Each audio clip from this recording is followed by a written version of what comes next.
despite their best efforts, the Phoenix Suns actually managed to win a pretty impressive basketball game.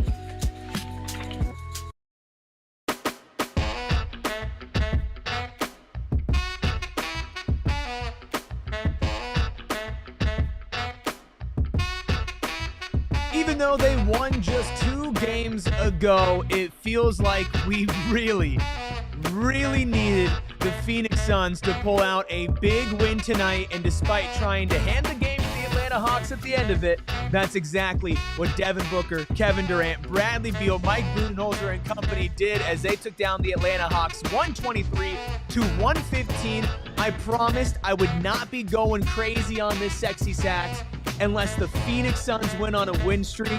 And Steven, I'm still a man of my word, but we can boogie.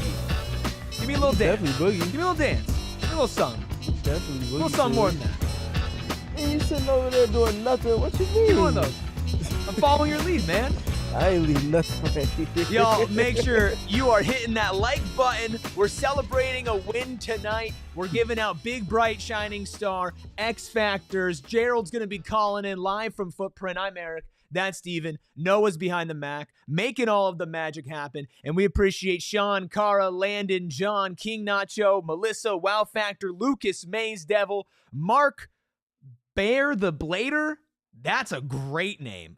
Kev, Sandman, Greg, all of you in the chat, we appreciate every single one of you. Espo will be back on Saturday as he is getting over the flu. We have something for you Espo fanatics coming out on PHNX Sports tomorrow morning. But we appreciate y'all tuning in the PHNX Suns postgame show, of course, presented by Bet365. Download the Bet365 app. Use code PHNX365 when you sign up and find out why, whatever the moment, it's never ordinary at Bet365. Steven, 123-115. What is your biggest major takeaway from a Phoenix Suns win?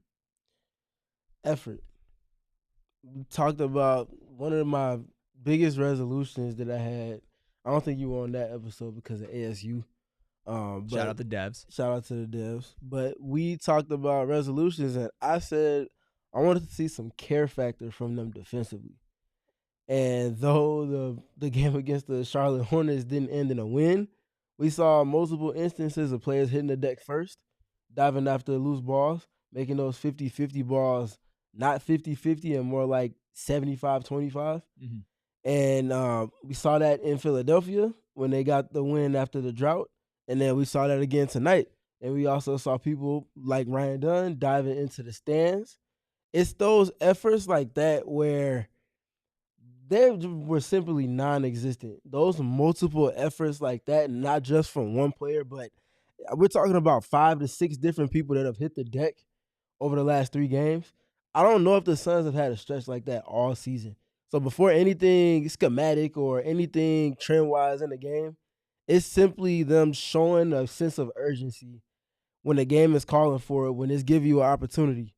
And without those loose balls that they came up with, without those multiple effort instances, they don't win this game. Wow Factor just says it plain and simple. The Steven translator. They wanted it tonight, right? Yeah. And that's something like you mentioned we cannot say about this team night in and night out against Charlotte. It just felt like they gave up as soon as the going got tough. Tonight, and the difference with tonight than Philly is that you're not facing a team that was down their best player tonight. You're not facing a team without a center. In fact, you're facing a team with 2 playable centers that can actually exploit some of the weaknesses you have down low. So you really needed that effort in order to control this game. I think one of the plays that stands out off of what you said was when everybody was flying around like on defense like crazy, and it ended up with Kevin Durant getting a block when there were 2 Hawks players in the paint and Katie had to reach on over, but Book was going around. Like it was one of those games where it felt like, and I put this out there on social media, it felt like they were actually confident in what they were doing and confident in their approach and their connection with each other and everybody on the court.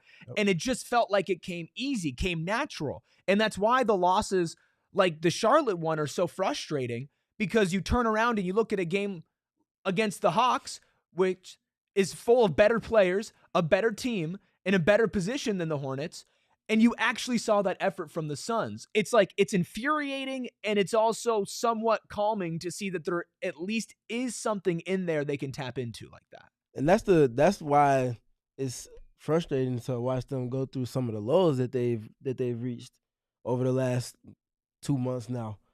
Obviously, injuries considered and everything, the one thing that is always in their control is the effort. Mm-hmm. And that's not even to say that if they got these type of efforts while they were down 2 of the big 3 and 1 of the big 3 at times, that they would have won these games. But just to see it, it just shifts everything, because they were looking lifeless. Like, I don't think there's a better adjective to describe them across that drought that they went through over the last 2 months. They were looking lifeless at multiple moments. And to see them show that, for it to come from not just the blue-collar boys, not just one faction of your roster, but starting at the top. You talk about that play, Bradley Beal and his steals, Devin Booker and his multiple efforts, Kevin Durant and his blocks, and just the energy.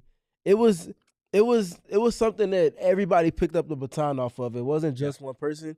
And again, it's been since that first month of the regular season since we saw something like that from them. Espo in the chat, still active. Who? Despite, yeah, exactly, right. Also known as Greg, says, sad that effort is the thing that gets us excited. Yeah, on a macro scale, if you look back and you're at this point of the season and I told you 6 months ago we'd be excited about the team showing effort, you would be very disappointed. But that's just the reality of the situation. But at least they showed it, right? Like, at least they showed up tonight and they showed us that they had it. And maybe you want to get on them for saying, well, you haven't showed us that consistently. I think that's completely fair. In fact, that is expected, because how they played tonight should be how they play every night. And that doesn't mean it's always going to lead to a win, but it's not going to lead to those moments that we had after the Hornets loss, or after so many losses so far this season, where it just felt hopeless, where it felt like as a fan, you should just be apathetic and throw your hands up for this team because they clearly didn't care out there. So why should you? Tonight, they didn't give you that reason. And I feel like a not so small part of that is they were back on their home court, and there's been a lot of chatter about how is the home court going to respond if the Suns continue to put up effort like they have over the last few weeks and not do it consistently, because we've seen Suns fans boo on their home court, and I think boo in I would say worthy spots. I think sometimes they were a little quick, but definitely at the point where they were not earning the benefit of the doubt as a team. And tonight they did that. I think a big topic of conversation in the chat, and I'm wondering if these two things go hand in hand, in your opinion, is Mike Budenholzer did not play Jusuf Nurkic tonight. It was not an injury decision based off reporting. We'll wait to see what Gerald says, because I'm sure it's going to come up in the postgame. But a coaching decision, DNP, for Jusuf Nurkic tonight. And the Suns limited more turnovers. They played more together. They had effort on defense. Are those two things hand in hand, Steven, or are they a little bit separate of each other? I don't think it's fair to Nurkic to put all of that on him. But what I will say, though, is that they have more. It feels more connected when they're on the court without Jusuf Nurkic than, for the most part, when he is on the court with them, and that is something that is something that's specific to him. It's a tough bite of the apple, but it's very much a thing.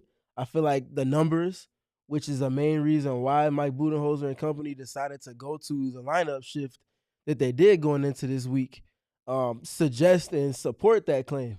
The starting lineup did not look at its best when Jusuf Nurkic was on the court. But once you remove one piece, they look a lot different. It's a stark difference in terms of the numbers being more positive.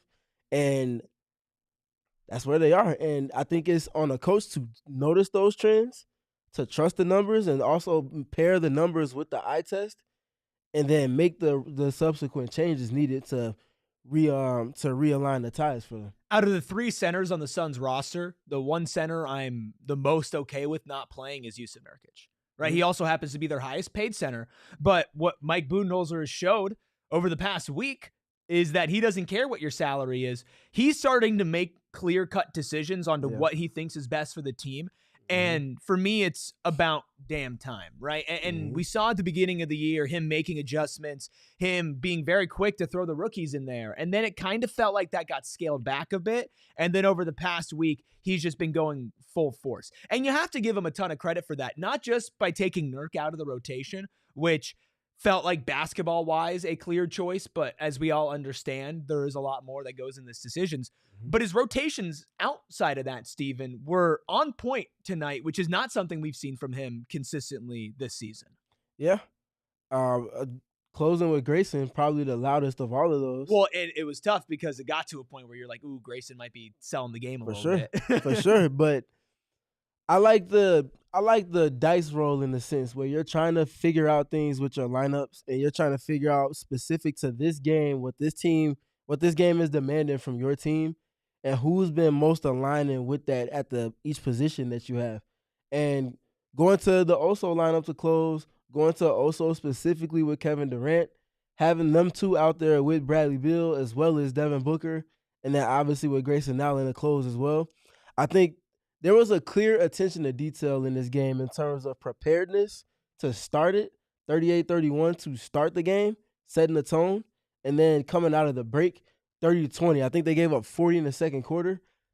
The Suns team from the past 2.5 months, you give up 40 in the second quarter, they're probably going to give up 35 or 36 in the third and almost double down on what was a fault in the second quarter. But instead, they were stubborn in a positive way. They responded to the game, and they reversed the ties and put it back in their favor, and then they rode that to the finish line. I think those things are not mutually exclusive from one another. I think the coach being sharp with his game plan in terms of preparation and then also being able to see what the game is demanding from his team and from him, it all married up today. Yeah, and you saw it on the court as far as results go, and I also think that with the preparation, that it makes it easier for players to give effort. And we talked on the effort side of things. It's hard as a star player, as a point guard, a ball handler in this league, to get a halfway decent screen, but to know that as soon as that player rolls, 2 out of 3 times, whatever center is playing, you don't have a legitimate threat to finish. And then your one threat that does have athleticism, that can go above the rim, is a rookie who's still trying to figure out his place, especially offensively on this team. He's getting better, but it's not exactly like it's clockwork, right? Like a player like Clint Capella, who's been doing pick and rolls for a decade at this point now and catching lobs above the rim, has a different type of, comfortability in those types of situations.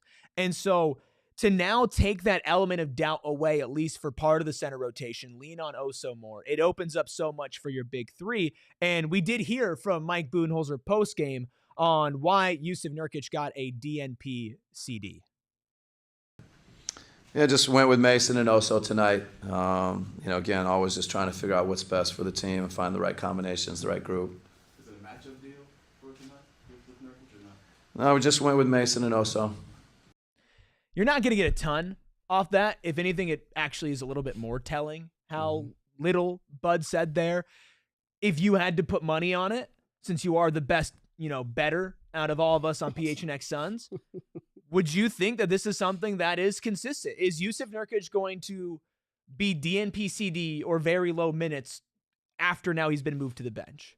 I think it's going to be a game-to-game thing. I don't think you can anticipate it unless a team with an athletic roller is coming up, which is naturally who you went up against tonight in the Atlanta Hawks, having 2 of those. I think that if Oso comes out and his impact on the game isn't as steady, even though he didn't necessarily feel the box score, his feel on his impact on the game was felt. If it wasn't as steady in his first shift, I don't know if we see Oso or we see Nurkic not play at all. At the same time, if Mason is not steady with his hand and helping to set a tone for the team, I'm also not sure if we don't see Jusuf Nurkic in this game. So it depends on how he's giving guys a prove-it kind of first shift. If guys are doing their job in their specific shifts within the rotation, whoever it is that's that third player might get minuscule minutes, if any at all. And that feels like that's where they're at right now. But naturally, you leaning into the new starting lineup, somebody in the latter 2 center positions is going to be losing minutes, and tonight it was clearly Jusuf Nurkic. It's interesting to see what's going to happen going forward with him, but let's celebrate what happened tonight for the Phoenix Suns by naming our big, bright, shining star, of course, brought to you by Gila River Resorts and Casinos. You do you. At Gila River Resorts and Casinos, visit playatgila.com for more details. I'm a big, bright, shining star. I believe for the first time all season, Mike Budenholzer is your big, bright, shining star. Is there anything else from this game? Obviously, the DNP-CD to Nurkic, feeling prepared, throwing an Oso, having done out there as well. Anything else that you feel like should be highlighted from Mike Budenholzer tonight before we do talk about the big three or the big two and Bradley Beal, depending on how some people want to talk about it, or the big two and Devin Booker, depending how some people want to talk about it? Anything else from Bud tonight? He's silly. Yeah, for me, it's the tone setting. Tone setting to the start of the game, tone setting to the second half. We talked about the respective numbers for the team going into both quarters. First quarter 38-31, third quarter 30-20. That speaks to a team that is responding to the coach, but that also speaks to the coaching staff having them prepared in a way specific to this game that they needed to be. And in addition to that, for the first time in a while, it's been spotty. I've seen them doing some different things on offense, but tonight it felt maybe the most connected that it did in some time in terms of them processing through different layers of their offense, showing a clear reaction to what the defense was doing and not just conceding to them being pressured. They're flowing through layers of it, trying to get a dribble hand off to Kevin Durant. He gets top locked, so he just cuts back door. It feels like they were sharp with their reaction to how they were being defended in many different respects, and it had a certain flow to their offense. Now, naturally, you get that flow when you're playing off of stops as consistently as they were in the first quarter and the third quarter specifically, but generally speaking, they felt more sharp in their offensive process tonight, and that really stood out to me. In layman's terms, they played their game. They showed up and they knew that they could be the better team. They played within themselves, and they didn't bend to Atlanta's will. Yeah. And that's not something that you can say to them for every game this season, for a majority of games this season. That's a testament to Bud. It's a testament to the players. We're going to talk about your three superstars, one playing off the bench. We're going to give out PHNXFactor. Maybe we got big, bright, shining star wrong. Let us know who your star was. Let us know who your X Factor was right after you drop a comment. Make sure you hit a like. Make sure you subscribe to PHNX Sports as well. The march to 40K. We're on the way, Steven. We hit 35 to start the year. Now we got to hit 40. We have so much more for you. Gerald's going to call in. We have buying the numbers. We have maybe some fun stuff we can get to if we dare to laugh together. And, of course, all of your super chats. But we got to do all of that on the other side of this break. All right, you got to listen to me here. You got to stop, okay? You have to stop. Skip the gym, skip the fad diet, skip the BS resolution. 2025 is here, and Mint Mobile has a resolution for you to save some serious cash by making the switch to Mint Mobile. And right now, you can get half off their 3-month unlimited plan. It's time to leave your overpriced wireless plans, jaw-dropping monthly bills, unexpected overages, and all their other BS in 2024. New year, new you, and new you for your wallet as well. Mint Mobile's dropping huge savings for their new year by offering any 3-month plan for only $15 a month, even their unlimited plan. Switch to Mint, and new customers can get a half off unlimited plan until February 2nd to get your new wireless plan for just $15 a month and get the plan shipped to your door for free. Go to mintmobile.com/suns. That's mintmobile.com/suns. Disclaimer, $45 upfront payment required, equivalent to $15 a month to new customers on first 3-month plan only. Speed slower above 40 gigabytes on unlimited plan. Additional taxes, fees, and restrictions apply. See Mint Mobile for details. And we want to give a massive shout out to our friends over at Sanderson Ford. We are proud to have Sanderson Ford as our official vehicle partner. And you can drive into the new year in a new Ford from Sanderson Ford. New year, new vehicle. It makes for a new you. In 2025, take the whole family in style and save $11 grand. It's a lot of money off a new Expedition. Hit the trails or make your own in a new Bronco Badlands. Sanderson has 28 to choose from with discounts up to $10,000 off. Purchase any new Edge for only $35 to $995 as well. They also took in hundreds of quality trade-ins during the year, and for the best deals in 2025, choose Sanderson for no hassle, no pressure, no nonsense. Get more for your trade-in with easy on-the-spot financing. Drive into the new year in a new Ford from Arizona's most awarded Ford dealership, Sanderson Ford. Appreciate all of you being here in the chat. If you haven't been so kind as to hit that like button, the amount of viewers in here versus the amount of likes, well, Steven, it just doesn't make sense to me. It doesn't. It's a win. It's a win. It's a win. Win, win, win, We win. should be having a lot more energy in the chat in regards to the likes and just generally being active in there. Well, we do have some super chats, so let's go ahead and get to those. Love getting to your super chats. If you want your comment read on screen, word for word, unless you're be calm, see clearly, go ahead and drop a super chat. Any price will do. John with the 199 super chat. John, dropping my much begrudged nickname from over on PHNX Sun Devils, says 2 is a streak of Mr. Phoenix. They have not won 2 in a row, and if you're wondering why he called me Mr. Phoenix, I mispronounced the word Phoenix on PHNX Sun Devils, and apparently I just get the worst nicknames ever when I host a show. Wait, what were the nicknames that they gave you last year? Oh, those were fine. Just- White Noise, okay. Gringo Rilla, Frosted Flex, unedited Google Doc. Those were all good. Noah's face on unedited Google Doc was great. It's Lefty. Them calling me Left Hand Ruby has been the tough one so far. I still see you in the chat, Sean. Mark with a $2 super chat says Oso should match minutes with KD as much as possible. What do you like to see from that combo 4-5 out on the court at the same time, Steven? It's the switching, the ability to switch in a connected manner while not losing size at the rim when one of those two has a switch up top. They benefit greatly from having one of those two to put out fires on the back end after doing so much switching up top.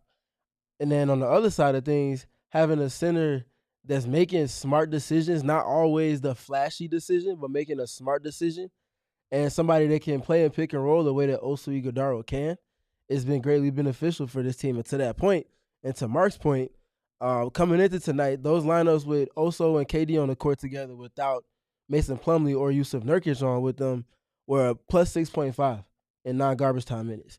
And their defensive rating is 102.5, 98th percentile. Pretty good, I would say. That's not bad. Sounds like something that should be leaned more into. They played 235 minutes, and they have about maybe 20-ish different lineup renditions, 25 lineup renditions with those two there. Lean into it more. You're getting positive results. You close with the lineup rendition of that against the Philadelphia 76ers. Lean into it more. Yeah, it's crazy when you put some athleticism next to some insanely skilled veteran players. It's kind of crazy how they can find different ways to take advantage of that. Thank you for your super chat, Mark. Marching on Maze Devil 18 with a 199 super chat. Thank you, Maze Devil. Says, what we throwing on the grill for this Nurk DNP? Maybe not for the Nurk DNP, but do you grill? You throw some I don't throw down on the grill? I can't throw down on the grill yet. It's something I gotta learn. I've been blessed with a lot of uncles that know what they're doing. But it's time for so you to become never Unk. needed to until I moved across the country. What was crazy is I saw somebody quote tweet the Jimmy Butler to Phoenix stuff with like this picture of a bunch of older dudes, and it's like it's the unction instead of the function. It's like that's Phoenix now because it's just a retirement home for players. I can't wait for Steven to become Unk. You're gonna throw on the grill, man. I can't be Saul. We already got one. Oh yeah, I mean Saul. Listen, Saul's got the meats, all right. Mike from Mesa with a 199 super chat. Thank you, Mike. Says, did you see RJ? I'm assuming Richard Jefferson. Said, Book and KD don't get along. I did not see that. They're literally I don't believe that. They're literally locked to the hip. Yeah. They're always together at practice. They're always hanging out off the court. I don't think there's a world where they don't like each other. Maybe I'm wrong. I'm sure he's closer to the situation than I am, but I don't see that. Lucas with a $6 super chat. Thank you, Lucas. Says, for Grayson knocking down them threes tonight. Let's talk about Grayson Allen. His best game of the season, a season high 23 points. He did try to sell a little bit at the end, just making some good drama with those turnovers. But overall, clearly your best game from somebody who we've been looking at and saying, hey, we need you to get closer to that version that you were out there last season with. And tonight's the closest we saw. 5 of 6 from 3, 7 of 8 from the field for 23 points tonight. He did his thing. He was on schedule defensively for the most part and pretty much the entire game. Clearly to the extent that where Bud felt like he needed him out there to close the game. He just gets it on offense especially. Like, he understands his role. He understands how to not just be a shooter, but how to create advantage from basically something out of nothing. And he's never not moving. He's figuring out, I'm going to screen here, I'm going to ghost and pop here, I'm going to cut there. I'm going to just slightly move up as I see my defenders watching one of the other guys that gets all the attention and do what they do with the ball on the other side of the court. He just gets it. And you can't put a value on players that have an IQ that matches their skill set to just keep advantage on offense, and that's exactly what he did tonight. Well, it's kind of underrated, and we're talking about a trade, and we're talking about what can fix the Phoenix Suns. There is some internal things that could be fixed as well. And Grayson Allen starting to play more like Grayson Allen of last year is going to unlock, if that does happen consistently, is going to unlock so much, because now you're considering bringing off two of your most potent offensive weapons, right? Bradley Beal, of course, 3-level scorer, guy who can get down to the paint, finish off the glass, shoot a mid-range shot, takes threes as well. Grayson Allen, your best three-point shooter on the team. Somebody like you mentioned who doesn't stop moving. He's not afraid to get downhill either. Now you have both of those dynamics coming off the bench together, and that is something that I don't think any other team in the NBA can boast. And not saying that's going to make Phoenix the best team in the NBA, but it is a unique advantage that if Beal continues to play like this and Grayson can continue to go upwards in his trajectory for the season, that could fix a decent amount of what the Suns need. But obviously there's a lot more. But we got to take it piece by piece, and that's a piece. And and assessing it in their present construction, it presents the Suns with the ultimate lineup balance, honestly, where you have two players that are top 15 scorers in the NBA, however you want to rank them. And then you have another player in Bradley Beal, who now is coming off the bench, is the best scorer in a reserve role in the entire NBA. You match that with also having Grayson, who had a season-high 5 made threes and a season-high 25 points tonight, the best sniper coming off the bench in the league. You have the best scorer coming off the bench and the best sniper coming off the bench. That's a bevy of offense. That's the secondary layer after having to deal with Kevin Durant and Devin Booker and everything that starting lineup brings. That's a lot for however long it lasts. And as long as they continue to lean into it the right way, I feel like Bud pulled the right strings tonight, which is why I feel like he was a big, bright, shining star, which is why we agreed to give it to him. Everything worked the way that he envisioned it when he made this lineup shift. Yeah, and that includes Bradley Beal. I think there's no better time than right here, right now, to name our PHNX factors for this win over the Hawks. X gon' give it to you.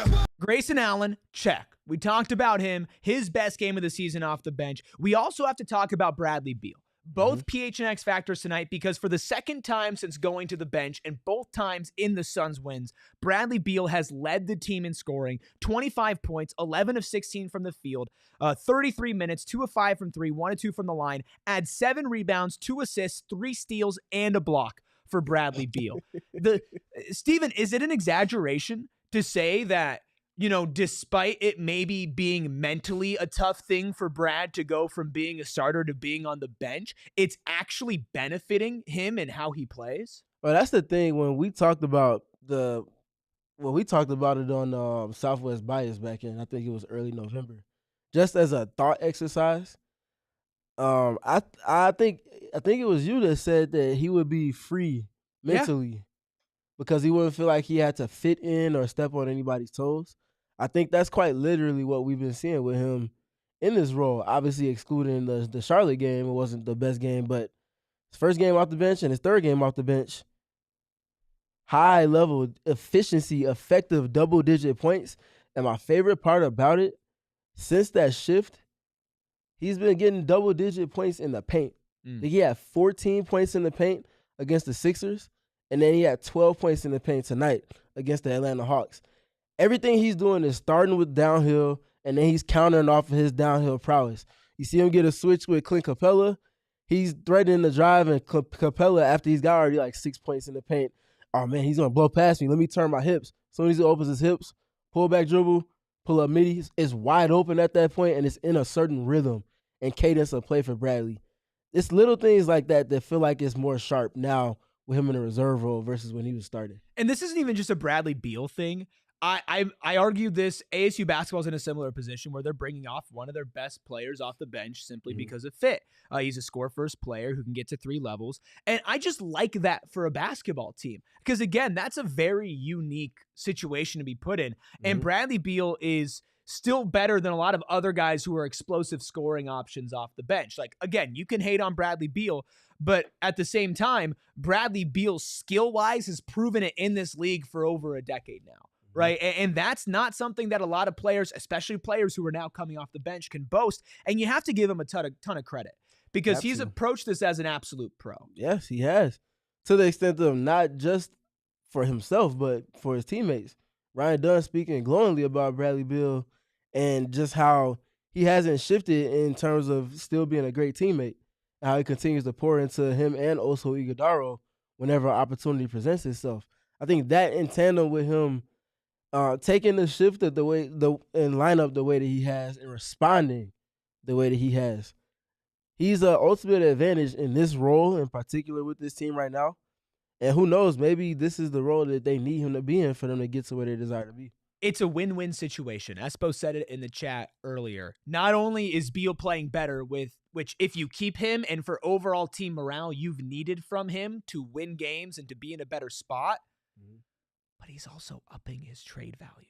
If for some reason you can get him to waive his no trade clause, he might be playing in a way that other teams will look at him not only as an asset on the court, but an asset in the locker room as a pro, as a leader, because he's proving right now that he will do anything the coach asks him to do, even if he clearly disagrees with it. Like Dwayne and him having that conversation after the first game, where Brad was like, you got to talk to coach. I feel like I'm clearly a starting level player, but I'll do whatever is needed of me. You talked to Ryan Dunn. We didn't play sound from him, but he talked at practice today. The fact that Bradley Beal is always encouraging to him since this change has been made. And it would have been very easy for Brad to just kind of check out. But I even think deep down beyond the pride, Brad's a smart guy, and he knows that being put in a situation like this, there were going to be some benefits from him. Like, he still took more shots than Kevin Durant tonight. And none of them were like unwarranted though. No. They were all very much in the flow of the game. He was taking what the defense gave him. And past that, he was also dictating. And I think that's something that we haven't seen from him pretty much consistently all season long. When he's not just taking what's given from his teammates or taking what's given from the defense. He said, I'm going to play this way, and I will counter after I've played the way that I wanted to. We're going to talk more about Bradley Beal. We have Tony in the chat talking about Devin Booker looking like Chris Paul out there. We have more super chats by the number. Gerald calling in from Footprint Center. We're going to get to all of that on the other side of our second break. If the Suns could be this good every single night, they would be the Desert Financial Credit Unions of basketball. Because DFCU's been showing up day in, day out on consistency, as my friend Steven would say, for 84 years plus. They've been doing it for my family through generations, my grandparents, my parents, and myself, since Desert Financial was not even named Desert Financial Credit Union. We're talking name changes, decades, generations. DFCU's been there for me. Whether I got my first job in high school working at a grocery store, to as life gets more complicated, you go through college, you graduate, you get married, mortgages, loans, credit cards, investment options, and more. Desert Financial's been holding my hand every step of the way. But I will say, there's one thing that they weren't able to do for me that they could do for everybody else in here, and that's going to be giving you $200 for free. When you open up a free checking account online, get $200 in bonuses. That is a nice deal. Get started by visiting desertfinancial.com/200. And I want you to write this down right now if you're considering selling a home or doing anything real estate related in the Valley. 480-776-5231. That is the number for the Carol Royce Real Estate Team, which is family owned and locally operated with 3 generations of family members serving the Valley of the Sun. They have an unbeatable track record, having sold over 12,000 homes across the Valley. She knows the local real estate market, not the national real estate market. She knows where Greenway is. She knows where Signal Butte is. She knows where Glendale is. She knows all the prices, the market, and she will make you a guarantee. You can rest easy. making sure that you're not just making the right choice, but the guaranteed one. Your home sold for 100% of the market value, or Carol will pay you the difference. If you're considering selling your home in 2025, the name to trust is Carol Royce. Your home sold guaranteed realty. Have questions? Call that number I said earlier, or visit Carol online at carolroyceteam.com. That's carolroyceteam.com. We appreciate all of you, Kevin, Kara, Sean, Tony, Sandman, Jeaner, Maze Devil, Tony, Jim. We appreciate all of you. Tony says, Espo's torching my ass right now. Is he?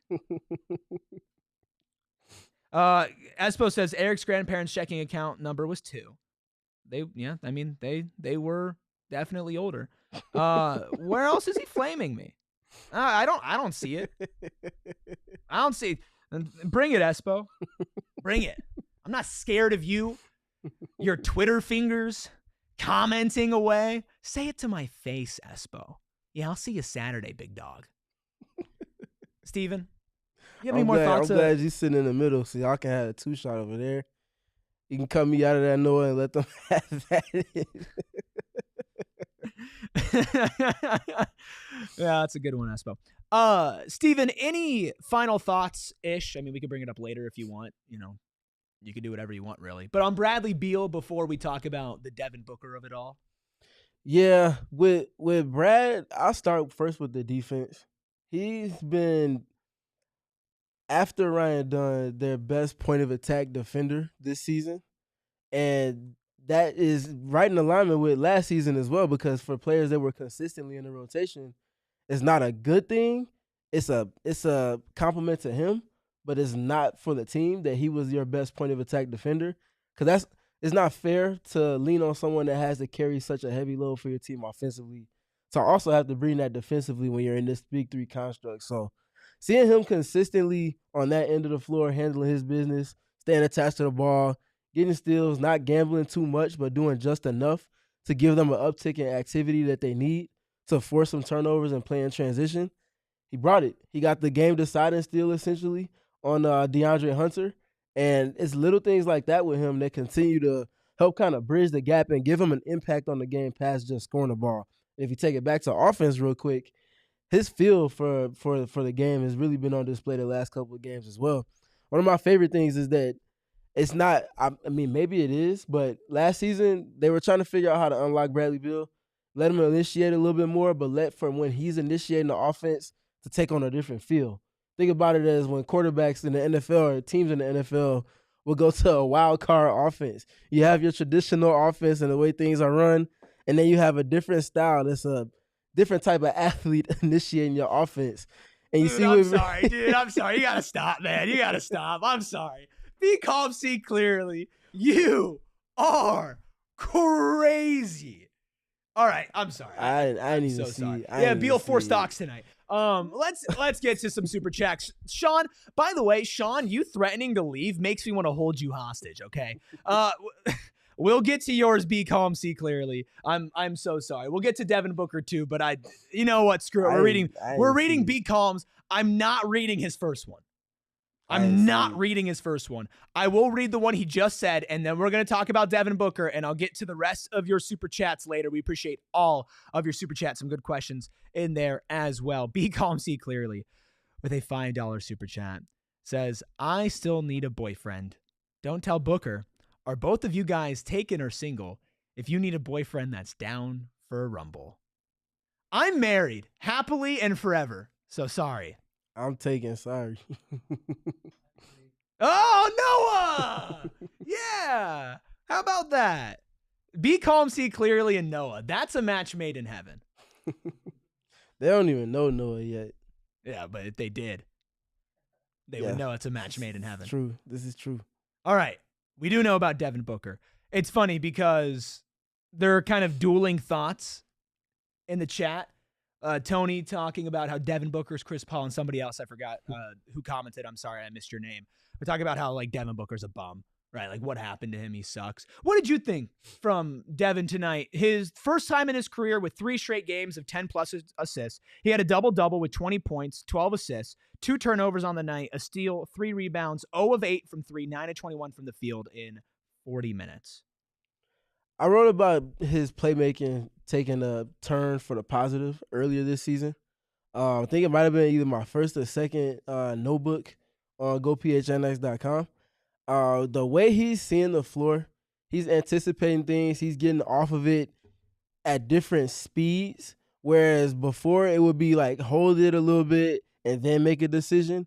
Now it seems like he's more preemptive with his processing, and it's to the benefit of the rest of the team because the advantages that he was already creating are for a second and a half to 2 seconds more of an advantage than they were prior, just because he's seeing the game, his feel for the game has evolved. And that's helping to put everybody else in position to be successful, whether they're generating wide open looks, whether he's hitting cutters, whether he's hitting the roller and pick and roll. He's just getting it done, and he's taking on the responsibility of playing point guard and just really running with it. And I think you can look no further than the reps that he compiled all of last season, playing that exact role. Like, I know some people said he left a little more to be desired in terms of playing point guard, but naturally, you get all of those reps. It might not hit right away. Skill development doesn't always take place in one season. Sometimes it takes a while, and then it clicks. And once it clicks, it's sustained. And we've talked about him just moving the ball so well this season that it's almost like, yeah, it's just another game. Yeah. It's becoming very commonplace for him. Lost in the Devin Booker season, which understandably myself, other Suns fans have been just standing on the table, just screaming from the mountaintops, we need you to be better. Mm-hmm. We need you to be more consistent. We need you to get back in that killer mode. Mm-hmm. Quietly throughout all of that, he's had his best playmaking season.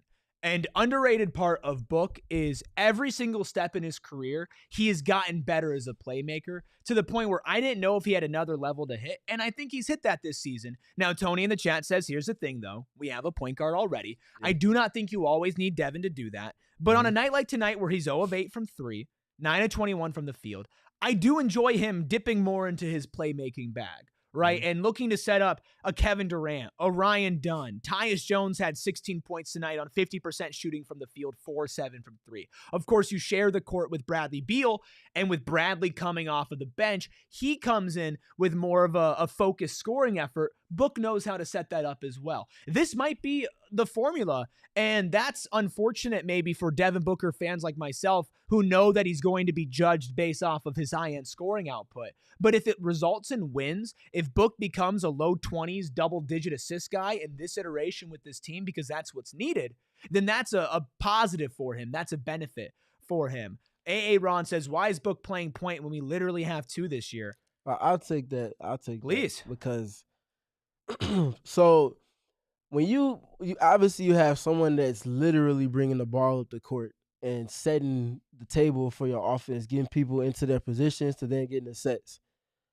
But also, when you get the attention that Devin Booker and even someone like Kevin Durant gets on a possession-by-possession basis, you might not be taking the ball from the inbounder and dribbling the ball up the court to set the offense, but you're literally playing point guard because you're drawing the attention of multiple defenders and you're making the pass that ultimately either is the decision in who's scoring, or you're making the pass to then allow for the rest of your teammates to play in an advantage. So if Devin Booker comes off of a screen from, let's say it's Mason Plumlee, a pin down, but Tyus Jones brings the ball up the court, Tyus Jones can play his traditional sense of a point guard, but when Devin Booker comes off of the pin down, and then Mason Plumlee then comes to set a pick to play pick and roll with him, and Devin Booker gets a double team, now he's playing point guard as well. It's not always just bringing the ball up the court that's playing point guard. Making the right decision based off of the attention you're getting from the defense to allow for your teammates to score and be in successful positions to do so is also playing point guard. So it's not just the literal sense of bringing it up the court, but making the right decisions off the attention that you're seeing. I think some people confuse point guard with like dynamic ball handling playmaker. Yeah. And that's the thing, because in the evolved NBA, it's not just that now. Most teams don't just have that. Anthony Edwards initiates a lot of offense for the Minnesota Timberwolves. Shai Gilgeous-Alexander initiates a lot of offense for the Thunder. Jason Tatum initiates a lot of offense for the Boston Celtics. Mikal Bridges initiates offense at times for the New York Knicks. those are not all traditional point guards in any sense. Luka Doncic, for crying out loud, is not a traditional guard. A traditional point guard. But even Kyrie's not a traditional he's point a guard in the combo table guard. setting. Yes. But he Steph Curry's plays not a Steph Curry's not a traditional and point that's guard. what we're talking about. Like, and Ted with a couple comments in the chat. And I love Ted. Ted's been around for a long time. Very consistent commenter. Ted says the assists are nice, but this version of Book does not make the Suns a better team. Book has been inefficient this year. That's not winning ball. I think the thing with Devin Booker is he cannot just be this guy. He can't just wear the scoring hat. He can't just be either, right? Yeah, it's going to depend on the game. And tonight, when your shot's not falling, I'm fine with him leaning more into that. Yep. Earlier in the season, when he was leaning into it, but we needed him for scoring, then I was getting on him for that. The reality is you need Book for both. You need him to do both. That's what makes him like one of the best at what he does. That's what he's getting paid to do. And he's the type of guy who can get you double digits assists. He's the type of guy that can get you 45 points. Now, doing it on the same night is tough, but tonight they didn't need that. They just needed him to be him. And he was also, funny enough, made a comment to Ryan Dunn after Ryan Dunn hustled and flew into the second row like Suns Shaq. So let's hear what Ryan Dunn had to say on that hustle, that play, and also about what Book had to say about it.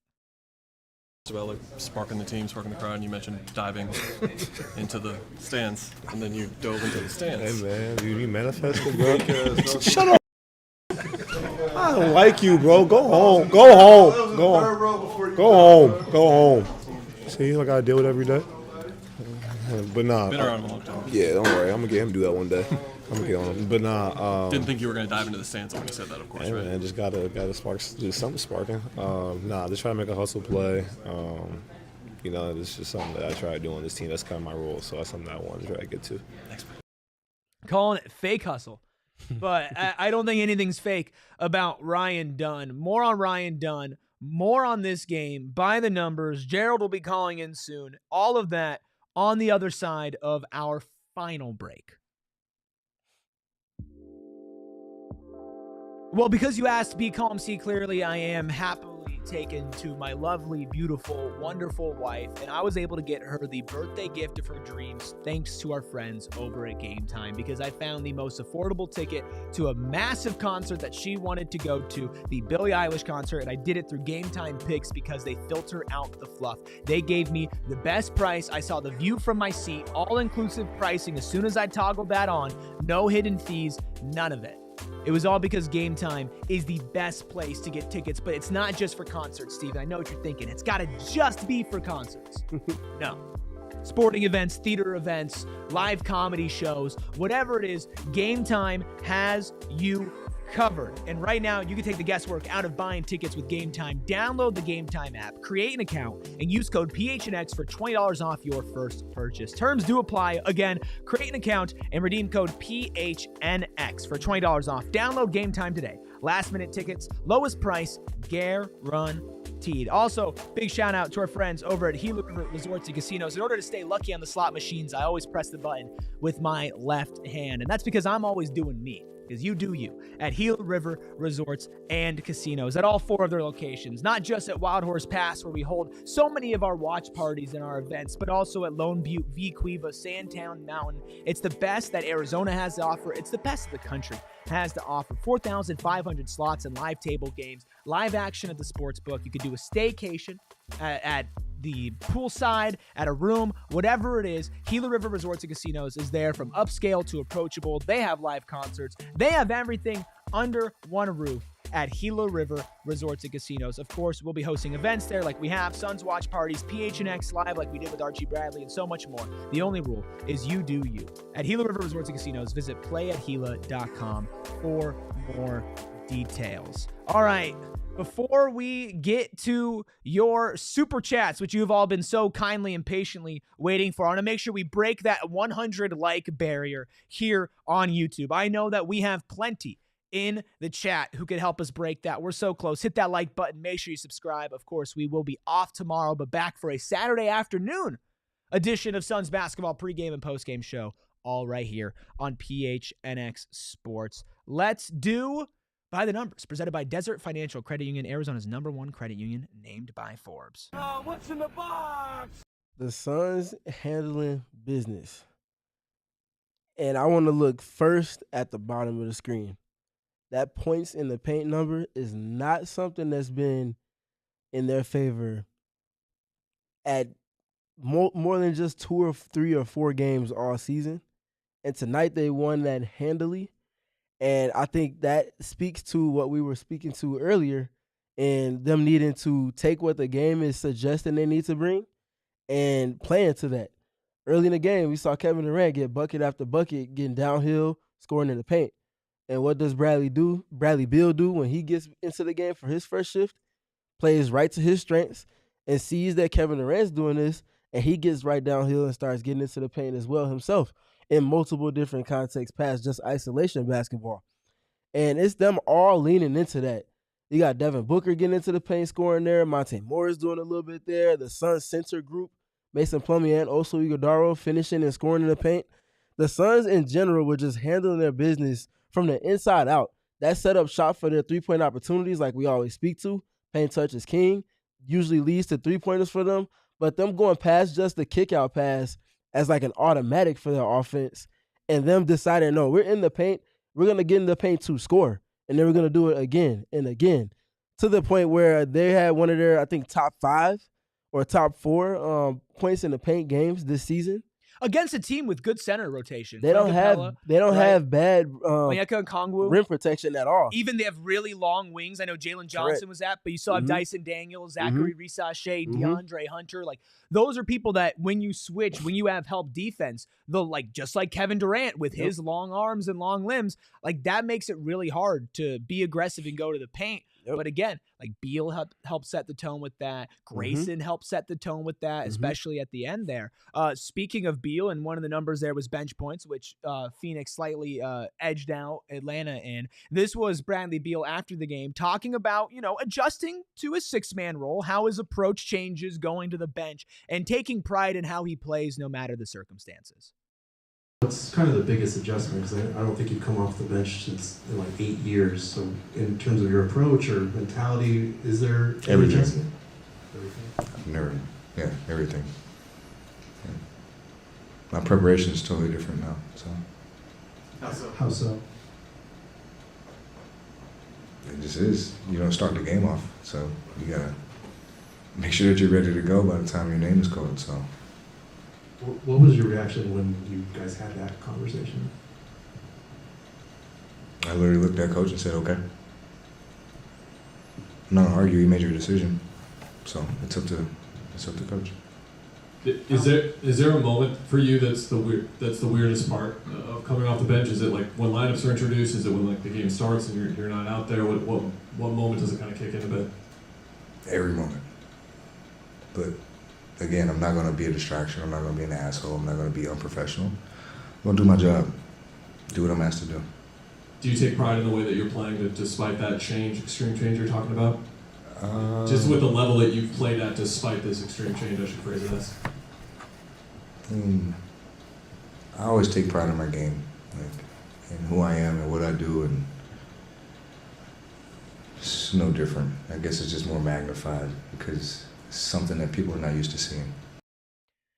It's hard not to be a fan of Bradley Beal after how he's handled this, not only because he's played well, but because very clearly we have people in the chat, Jim, saying that he kind of feels bad for Brad, low-key.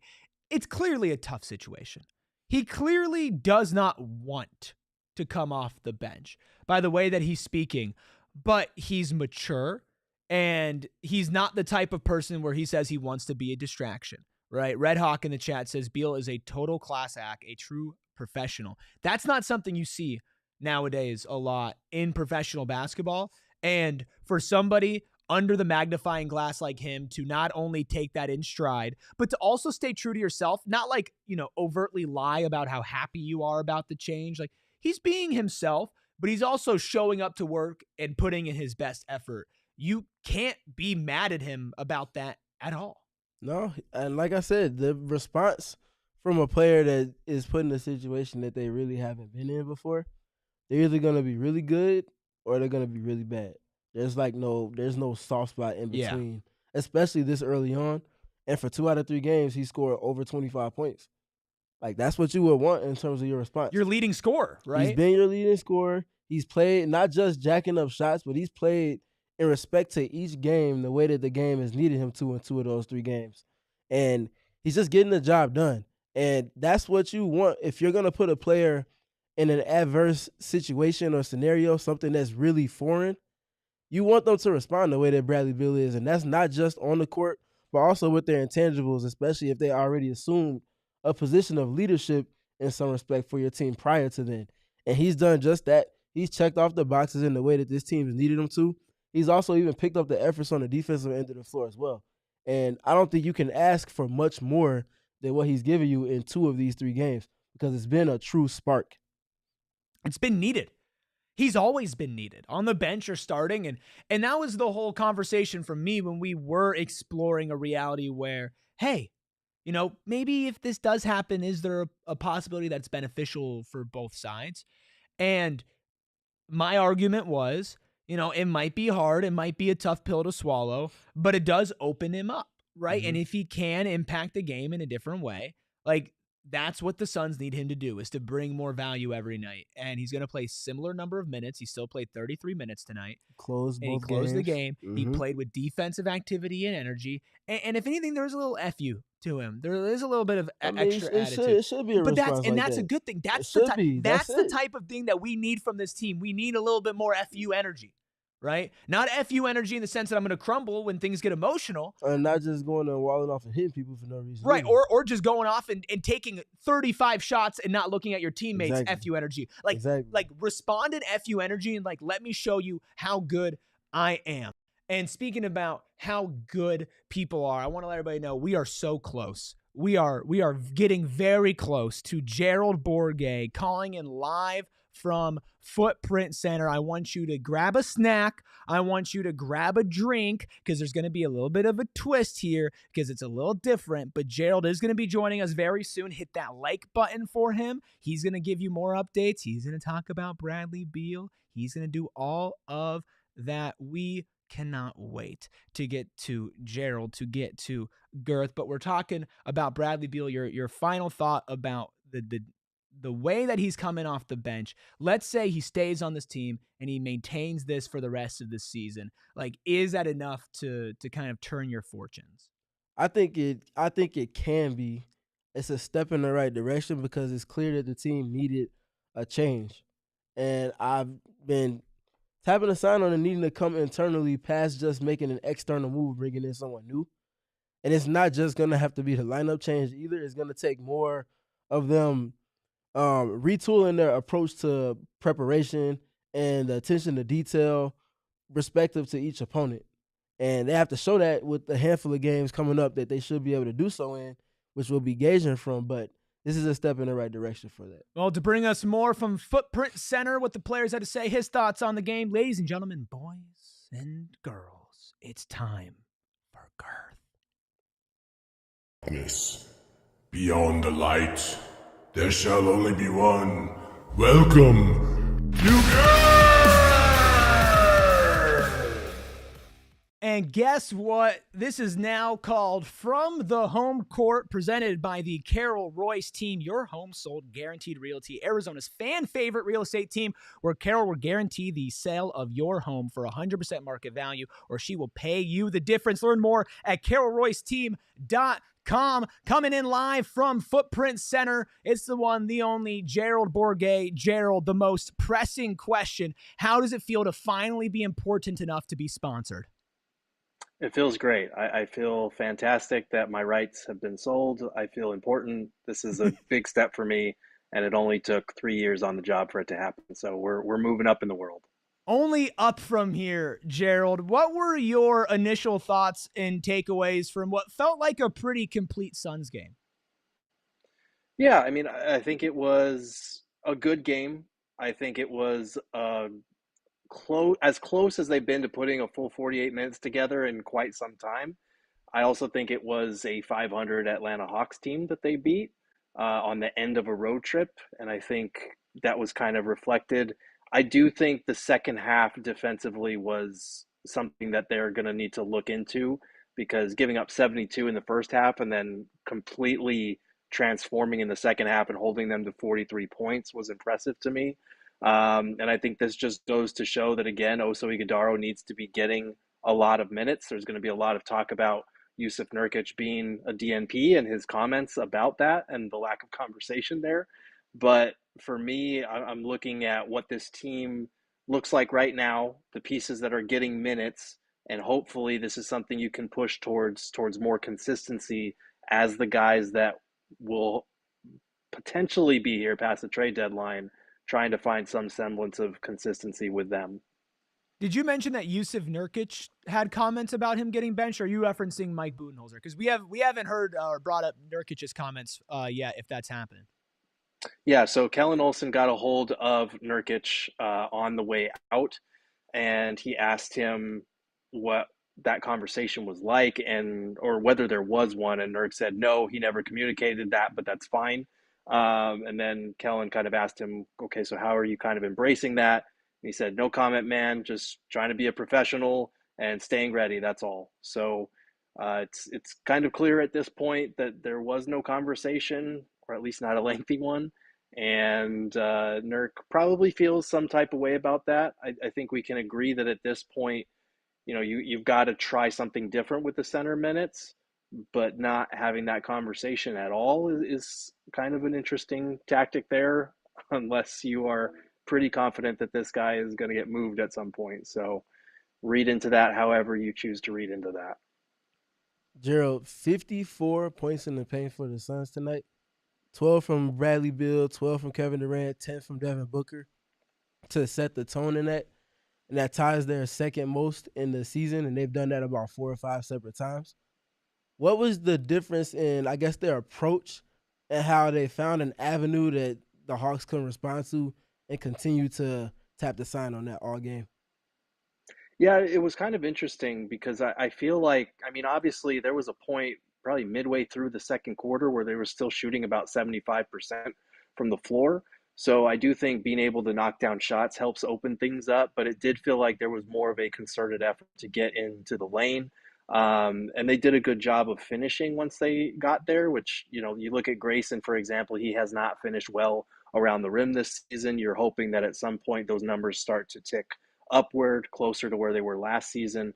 But Beal, it feels like, has been aggressive, and I felt like with the matchups that he got, he was able to attack in space and get to the rim or curl under the rim and realize his man was no longer with him and just pull up for a short mid-range jumper. That felt like that happened a couple of times. So it's good to see that. It is interesting that it feels like it's taken this bringing him off the bench to spark this change, but in reality, a lot of what he's doing when he's driving and getting downhill, he's sharing the court with the same guys that he was starting with. So it is, I don't know if it's a mentality thing or what it is. He talked after the game about his mentality and adjusting to the bench role and saying that everything's different in terms of his preparation.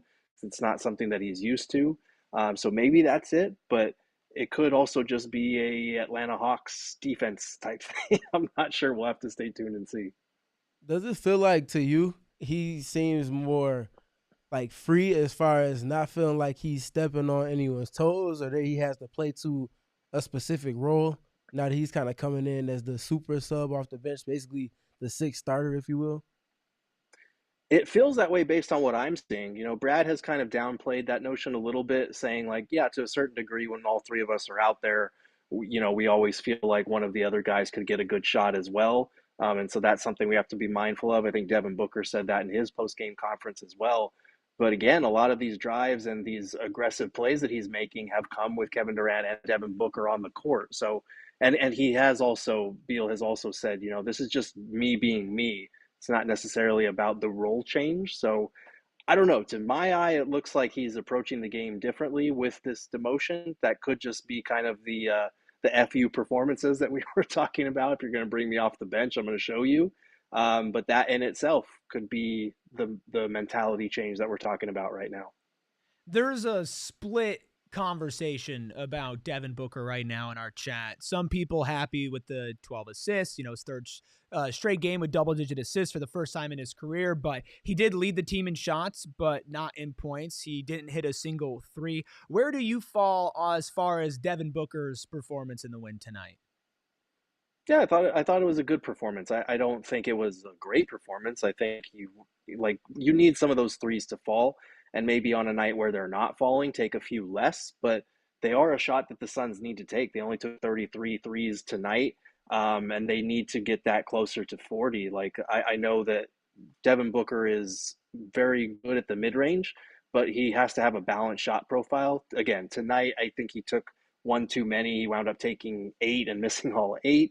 And then he was 9 for 13 on 2. So you would like to see a little bit of that efficiency trickle into the shot making. But when I asked him about the playmaking, I think this was the first time in his career he's had 3 straight games with 10 plus assists. He was saying, I'm just taking what the defense is giving me, being aggressive. So I don't know.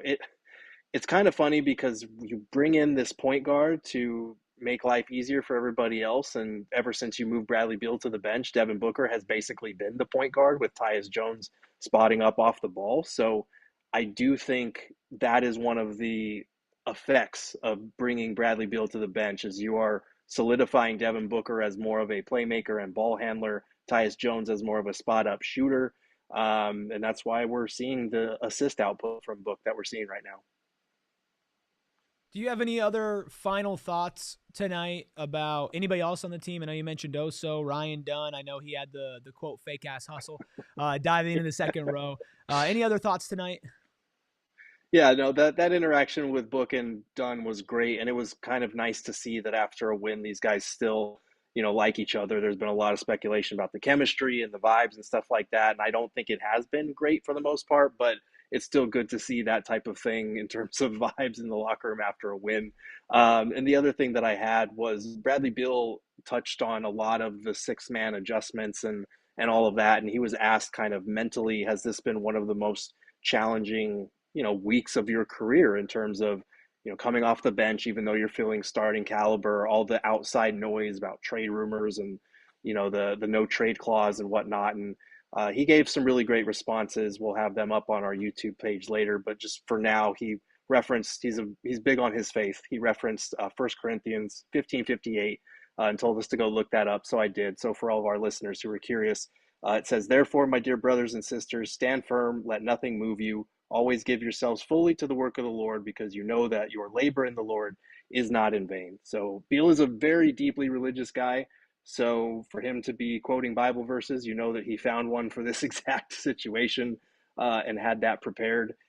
So good on him. I know that some people have looked at some of his responses recently, and he clearly disagrees. He thinks he's a starting caliber player in this league, and I would tend to agree with him, but he has handled it like a professional. He's been nothing but supportive of Ryan Dunn, and that's the type of leadership that you want to see out of these guys, even being moved to the bench.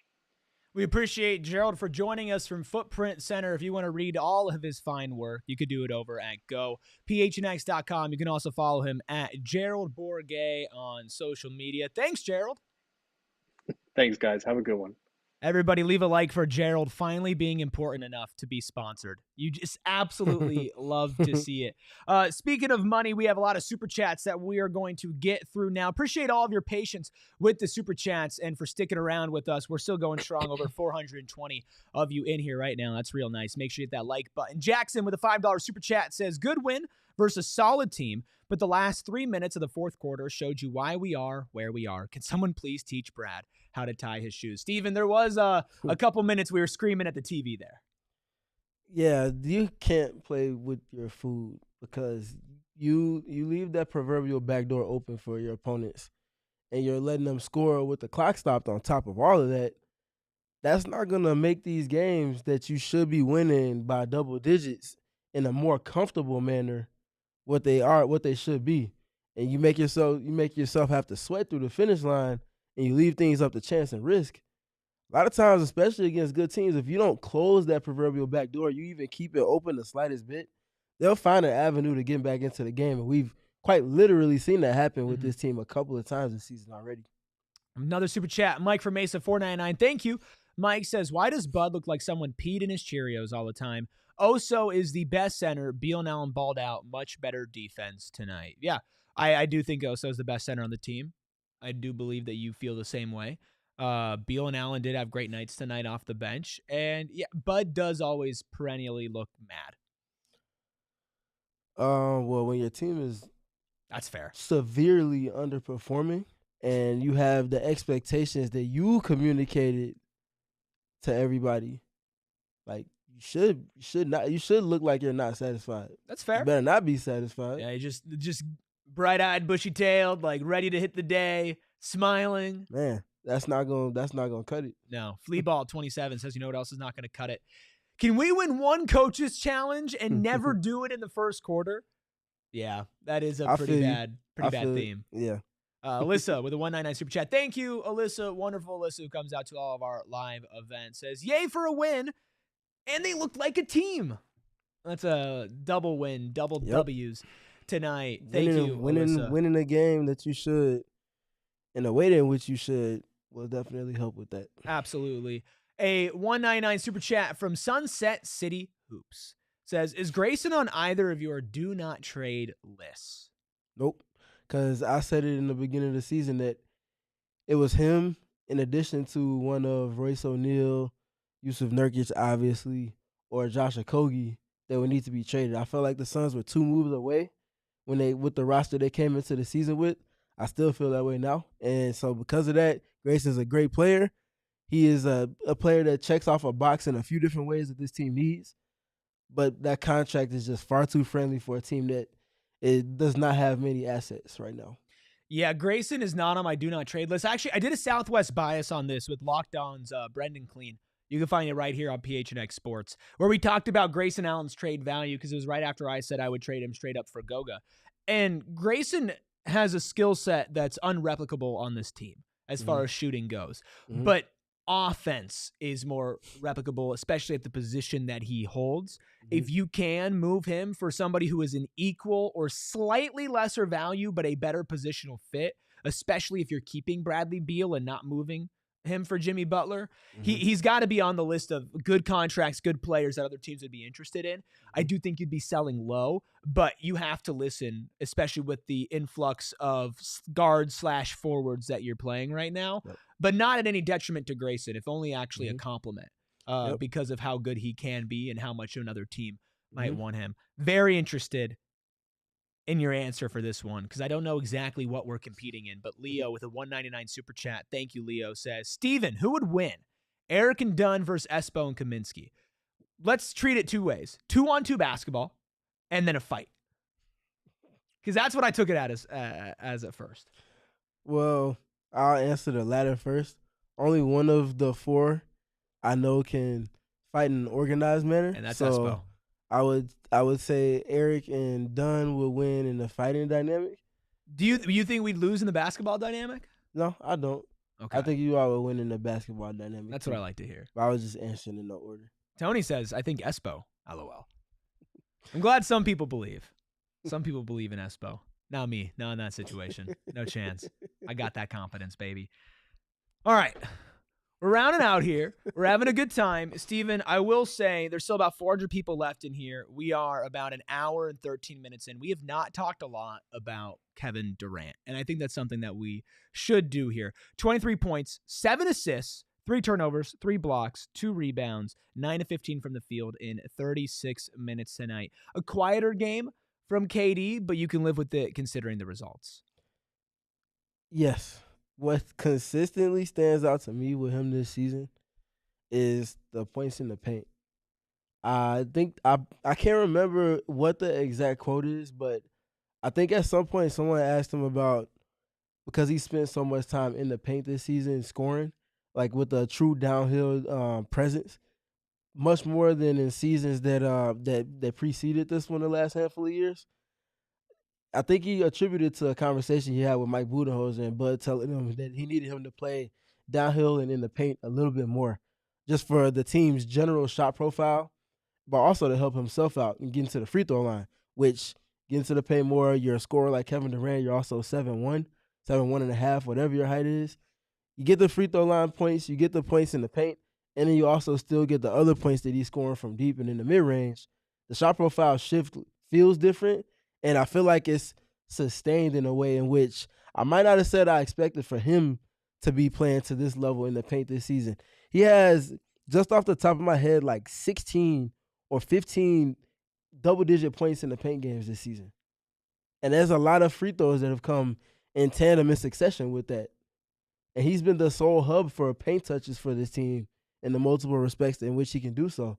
That's very, very impressive for a 36-year-old. Kevin in the chat makes a good point. Says KD played angry and scrappy tonight. Needs to play that way to reciprocate the energy other teams send his way. Yeah, Kevin Durant gets fouled all the time. Every time he's on the basketball court, every second somebody's probably fouling him to try to stop him. But like you mentioned, when he has that renewed sense of let me just put my head down, get to the paint, dunk, hit layups, drive an attack, shoot free throws.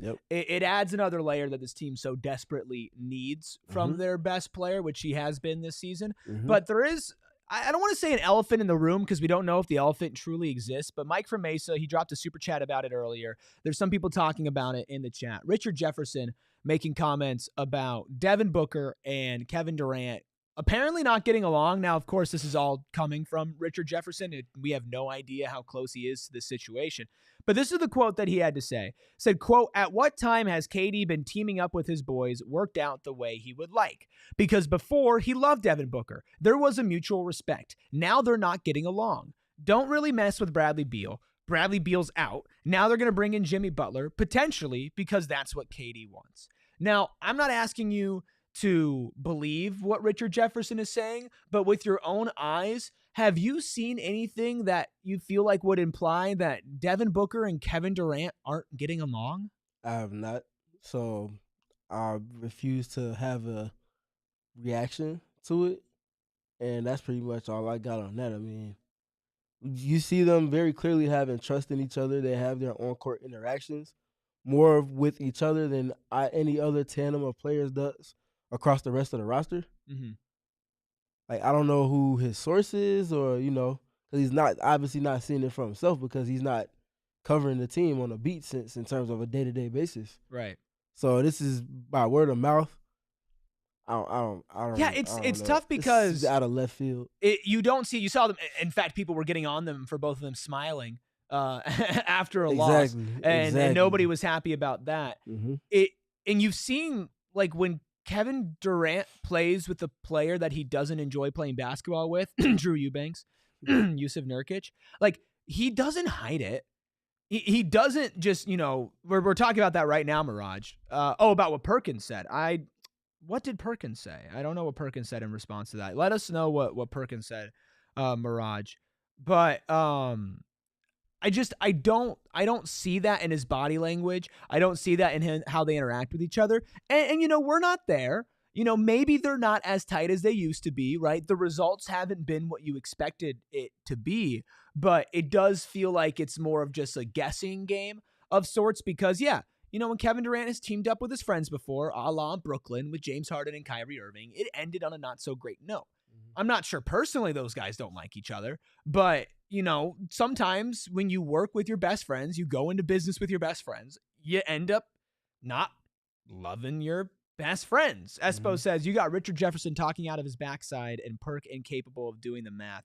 Mirage says, KD will sign an extension if they get Jimmy and sign him. I do think that a couple people, including Perk, have thrown out there like, hey, by the way, this Kevin Durant extension is tied to a Jimmy Butler extension, which might, lead us into some more conversation we don't have time for tonight. But I think if Kevin Durant does eventually want to leave Phoenix, I don't see that being because of Devin Booker. No, I don't see that being because of Devin Booker at all. Mirage says, is there a chance KD leaves? Yeah. I mean, I think there's always a chance that any player leaves. Yeah, you look at his track record, and I'm not even trying to, put him down because I am actually very pro player movement and player empowerment in this league. But if he wants to go somewhere else, he's very clearly been the type of person to go out there and to say it. And you can see it too. And I just don't see that between him and Book. I don't see that with him on this team. I don't think he's thrilled with the situation, but I do think he enjoys being in Phoenix. We're just going to have to see, right? Until I get the notification that Kevin Durant's requested a trade or that Kevin Durant is extended, I can't tell you with full confidence what he's going to do. And I can't tell you with full confidence that him and Devin Booker are best friends still, but I wouldn't go out there and put a bunch of weight into Richard Jefferson is saying until there is some more maybe solid visual proof from that. And I'll say this too. You don't have to be best friends to win a championship. We saw that with Shaq and Kobe. We saw that with, I mean, it happened afterwards, but Draymond and Kevin Durant. Mm-hmm. Like, there's instances of top-tier players on the roster not vibing maybe the way that other teams' best players have. But if the on-court can be what it is and make it work there, like, everything else off the court, like, that stuff helps, but it's not a make or break type of thing. Sure. Especially for a personal friendship and relationship, Exactly. which it feels like those two have. Speaking of personal friendships, me and my best friend, Be Calm, See Clearly, dropping a few more super chats. $2, thank you, Be Calm, See Clearly, says, well, sorry to tell Kevin Durant that I'm picking Devin Booker. And then another $2 super chat said, it's something I don't like about the Butler trade, which I don't know exactly what they're referring to, but thank you for your super chats, Be Calm, See Clearly. That's going to do it for an extra long edition of the PHNX Suns post-game show. We appreciate all of you who have stuck around, nearly 400 of you still in here, an hour and 20 minutes. And make sure you hit that like button on the way out if you haven't already, but I know so many of them already have. It would be ridiculous if somebody was in here right now and they hadn't already. Hit that like button and subscribe to PHNX Sports. Give you a little laydown. We are not doing a live show tomorrow. However, if you're insane and have been missing Espo, him and I recorded something about Matt Ishbia and if his approach to running the Phoenix Suns has harmed the Phoenix Suns. That's coming out, Southwest Bias, tomorrow. Tune in. Also, of course, we have so much other coverage here on PHNX Sports. Diamondbacks coverage is coming back with Derek. We have Cardinals. We have ASU. We have Wildcats. We have Rising, Mercury when they're back in season. And, of course, right here with PHNX Suns as well. Espo says, like Eric and his hand, you don't have to get along to have a good time. And Be Calm, See Clearly, the $2 super chat of the buzzer. Does Butler want a ring or just money? 100. I think the That's answer a good question. is yes. The answer is yes, but especially yes on the back end. Yes, it's an afternoon game on Saturday against the Jazz, and then we'll be back on Sunday night with a back-to-back pregame, postgame show, all right here on PHNX Sports. You can follow along with us at PHNX_Suns. We thank Noah behind the Mac, making all of the magic happen. As always, you can follow Steven at StevenPG3, and you can follow myself at ErikRuby. I'm sorry that just like my hand at the end of the show, I left you all hanging. See you Saturday. We all silly like the mayor.